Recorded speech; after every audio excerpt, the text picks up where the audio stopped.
ഒന്നുകൊണ്ടും ഭയപ്പെടേണ്ട ആവശ്യമില്ല.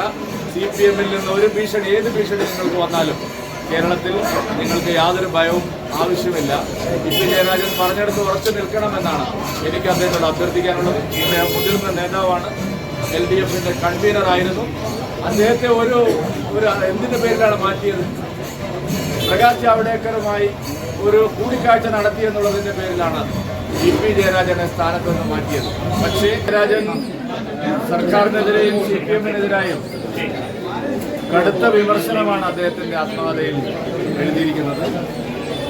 സമ്പൂർണമായ തകർച്ചയിലേക്കാണ് CPM പോകുന്നതെന്നുള്ളതിൻ്റെ ഏറ്റവും വലിയ തെളിവാണിത്.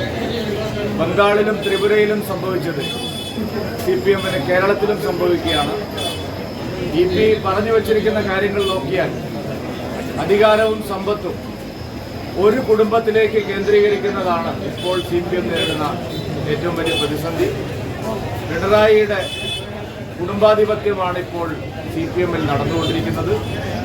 അധികാര കൈമാറ്റം മരുമകനിലേക്ക് എത്തിക്കാനുള്ള ശ്രമമാണ് CPM നടത്തിക്കൊണ്ടിരിക്കുന്നത്, മുഖ്യമന്ത്രി നടത്തിക്കൊണ്ടിരിക്കുന്നത്.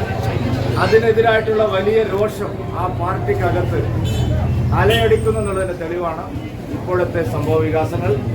കഴിഞ്ഞ തെരഞ്ഞെടുപ്പിൽ Shri EP. Jayarajan, G. Sudhakaran, A.K. ബാലൻ, തോമസ് ഐസക്, M.A. ബേബി തുടങ്ങിയ പ്രമുഖരായിട്ടുള്ള നേതാക്കളെ മാറ്റി നിർത്തിയത് മുഹമ്മദ് റിയാസിലേക്കുള്ള അധികാര കൈമാറ്റത്തിന് വേണ്ടി മാത്രമാണ്.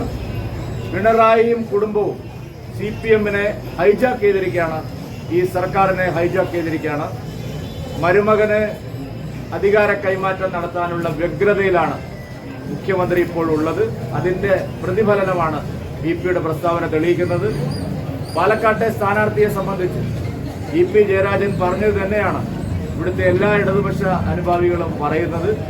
ഒരു തത്വദീക്ഷതയുമില്ലാതെ പിണറായി വിജയനെ അതിരൂക്ഷമായി വിമർശിച്ചു ഇവിടുത്തെ അർബൻ നക്സലുകളെയും തീവ്രവാദികളെയും പ്രോത്സാഹിപ്പിക്കുന്ന ഒരു സ്ഥാനാർത്ഥിയെയാണ് LDF ഇവിടെ അവതരിപ്പിച്ചിരിക്കുന്നത്. CAA-യുടെ കാലത്ത്, പൗരത്വ ഭേദഗതി നിയമത്തിന്റെ കാലത്ത് ഹിന്ദുക്കൾക്ക് ചികിത്സയില്ല എന്ന് പരസ്യമായി പറഞ്ഞ ഒരാളാണ് ഇപ്പോൾ അമ്പലങ്ങൾ മുഴുവൻ കയറി ഇറങ്ങുന്നത്. പരിഹാസ കഥാപാത്രമാണ് LDF സ്ഥാനാർത്ഥി. CAA-യുടെ കാലത്ത്